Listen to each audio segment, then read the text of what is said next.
let's go for a spin.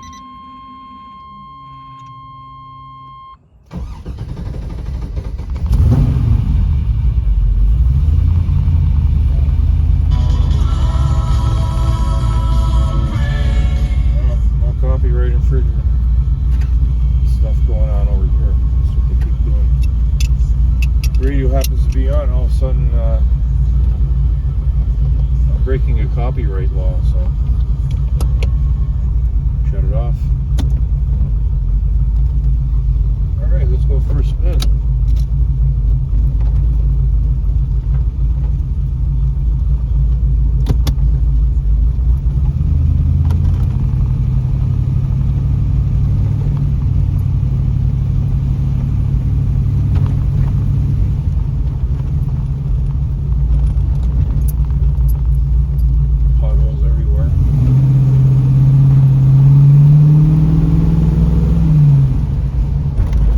I've been meaning to do these driving videos, but I never really got around to it for one reason or the other. Camera mount, or now some camera doesn't work.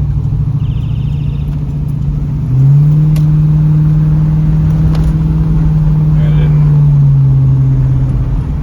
my city over here, they got this law. Actually, it's Ontario. You can't have a handheld device like a phone in your hand while you're driving, or a camera or anything else. So that's a big no-no.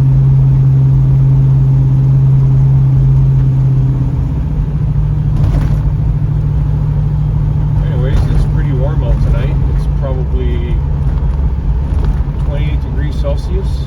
That's about 85 degrees Fahrenheit. The car is at 180 degrees Fahrenheit. Cool temperature. Oil pressure at idle is at 35 pounds.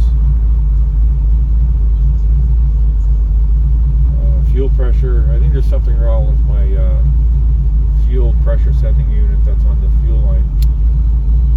Seems like when it warms up, it goes to, it gets inaccurate, it goes to 9 pounds, because I got a mechanical gauge right on the, whatchamacallit.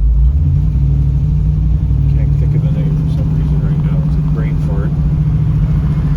Fuel pressure regulator. It's got a gauge right above it, and it's showing 60 pounds. I got it at 60 pounds. When you start the car up, it says 60 pounds on the fuel, on the Holly screen. But the Holly screen's on a different pressure regulator. One's mechanical, obviously, the one on the pressure regulator. And this one's going into the computer through a sensor. And it seems like when it heats up, it's off by about 10 pounds. Cooling fan just kicked in. Turns on at 185. It's at 187 now.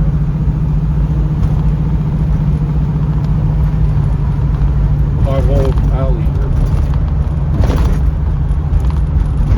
All the years my T-roofs in my truck bouncing up and down. I never thought of having a strap for those things when I designed this car. Not a bad idea.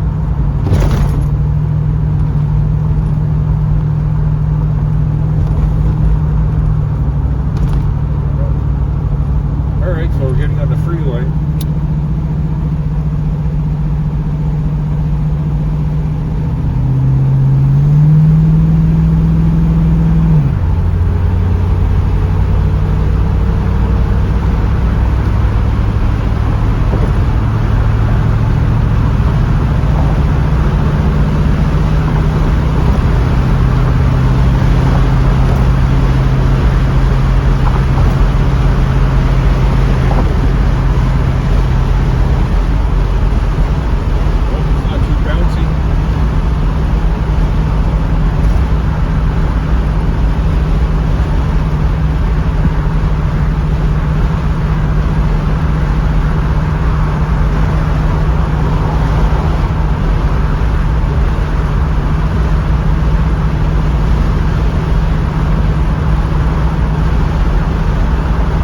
doing about, I don't know, 64, 65 miles an hour. I'm at 1,700 RPMs.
loud when I floor it. I don't know if you can really hear it on a microphone. When you're just cruising along, it's quiet. I mean, it's got a little bit of a rumble to it, but it's fairly quiet. I don't know what you hear in the mic. You might hear a lot of rumbling, who knows?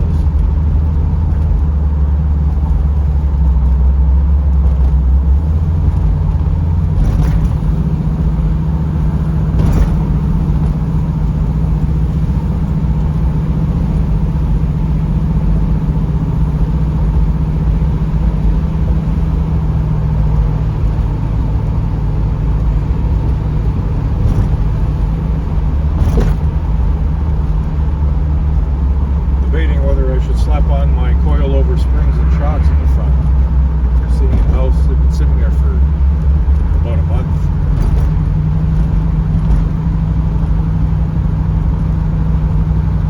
Mind you, I've been under the weather for about 3 weeks. It wasn't the coronavirus, but whatever it was, it was nasty. Nothing to do with breathing at all, nothing to do with my lungs, but every single thing else was like, holy.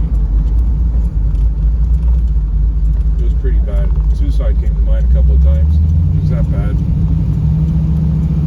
I didn't bother going to the hospital because our healthcare system here is a disaster.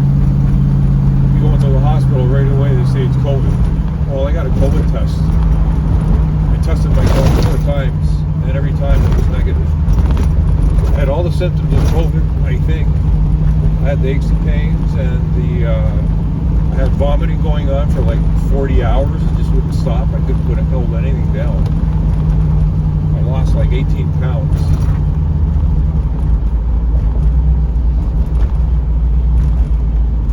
I found I had the shivers all the time. Sweating and shivering, it was just ridiculous. That was the worst part, the shivering and the sweating. I was in the bathtub with boiling water 5 times a day, maybe 6 times a day. I was like, oh my god, I wonder what my gas bill is going to be at the end of the month. I guess I haven't gotten the gas bill yet, so I don't know. I don't think it's going to be pretty.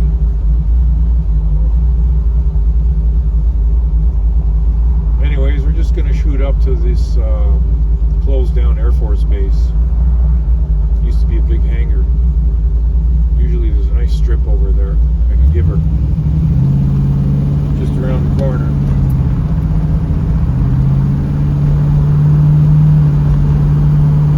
I just got to do the safety patrol first.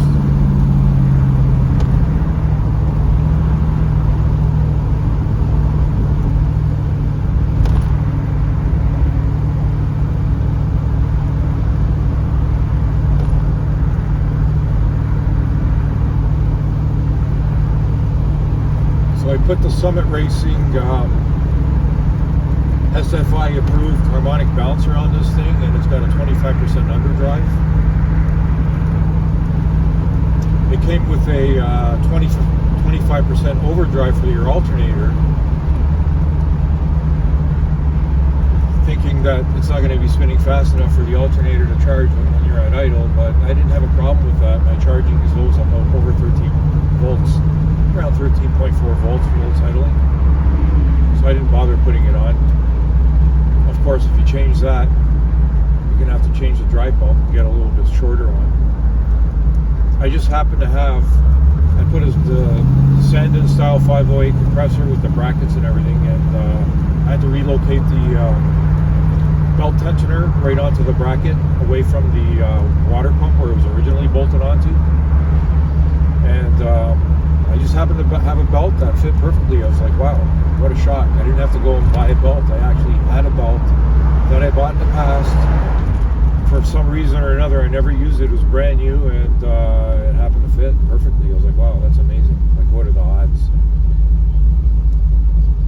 No measuring involved.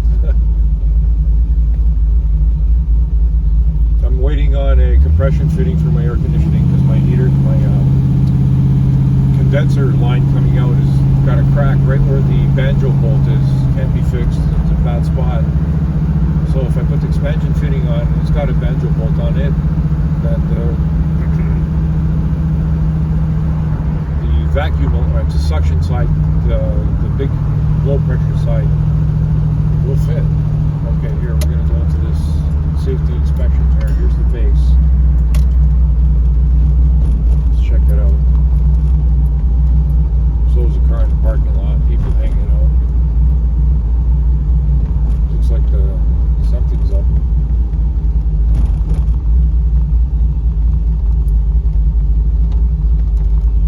Somebody's got his door open over there. Well, let's see what the other side looks like.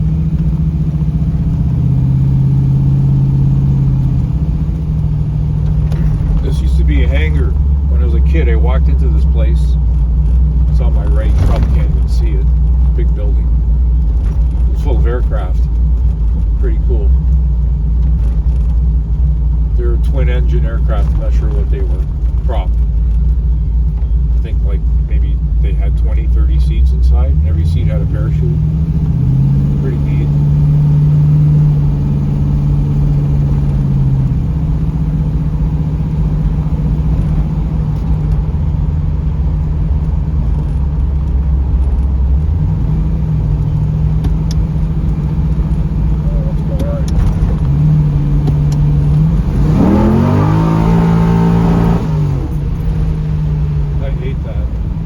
Hitting the rev limiter. I'm shifting into second gear and the fucking thing won't shift for another, I don't know what, 1,000 RPMs. I'm shifting at 6. My rev limiter is at 6,800 for first gear, and I'm hitting the rev limiter and it's not shifting into second gear. It just takes too long. I got to get myself a shift kit or something. I got a Corvette servo in the thing. It really didn't make much of a difference. It's a big joke. They tell you to put a Corvette servo in. There's a bunch of them on eBay for sale. Pop your old servo. I'll put the Corvette servo in. You're supposed to have a nice firm shift from first to second, but it only happens if you leave it in drive and let it shift on its own. You try shifting manually, it does not shift into second gear when you ask it to. It does it like, I don't know. Feels like an eternity, but I'm guessing it's probably like 3-4 seconds later. That's really BS. So, you know, they got the Transgo shift kit. I don't know if that works. I see all these guys putting in their cars and they're shifting gears, and I'm not impressed. I don't see much of a difference. They're putting in heavier springs, checking all this, drilling holes in their plate, all kinds of other fun stuff, and when they put it all back together, I really don't see much of a difference in the shift. Maybe it shifts even better when you leave it in drive. But if you want to shift it manually, it doesn't shift very well. It doesn't shift when you ask it to. It shifts when it wants to. I mean, the original Turbo 350 that came in these Trans Ams, you put a shift kit in it, it shifted like a champ. You shift it into second gear, it shifted into second gear immediately. For some reason, these electronic transmissions, they do not shift. There you go. I just shifted as a neutral with this B&M shifter. I should never be able to do that doing a normal upshift. It should have locked when it was in overdrive in fourth gear. It shouldn't have gone into neutral unless I pulled on the little lever.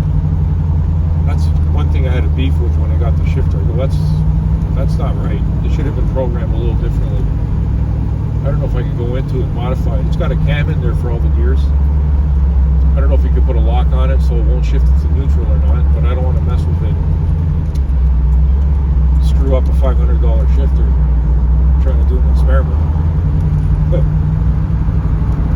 But it should lock and drive. It shouldn't go into neutral. If I'm not mistaken, the factory shifter wouldn't go into neutral unless you push down on the center button. So in some ways, actually, the factory shifter was better. It was a slap shift. You can shift it sideways. It'll shift for a second, third. But it was sloppy. Very sloppy. It didn't feel right.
riders. Hey, what can I tell you? The guy wouldn't let me pass him. Every time I sped up, he sped up. And then when I got beside the guy, he started coming into my lane. Being a smart ass, what can I tell you?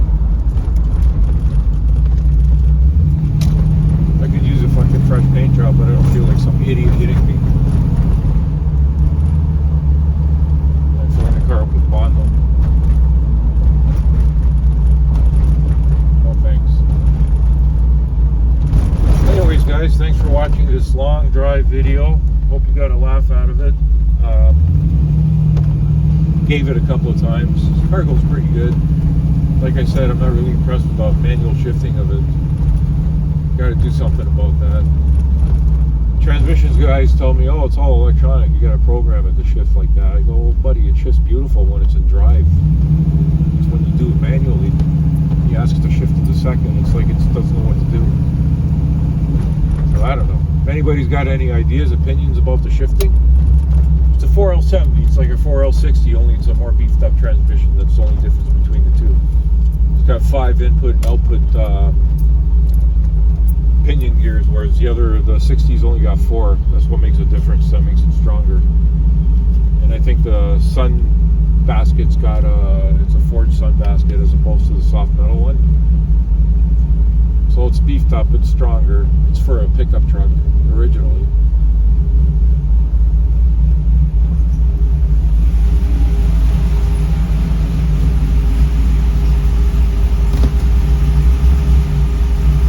I had a Summit Racing one in it, and I had a problem with the Summit Racing transmission, and I ended up sending it back and getting a refund, and ended up getting a 4L70 out of a 2011 Suburban, or no, it was a Sierra. It was a pickup truck, 2-wheel drive. Anyways, like I said, thanks for watching the video. Appreciate you guys subscribing. Hope you enjoy it.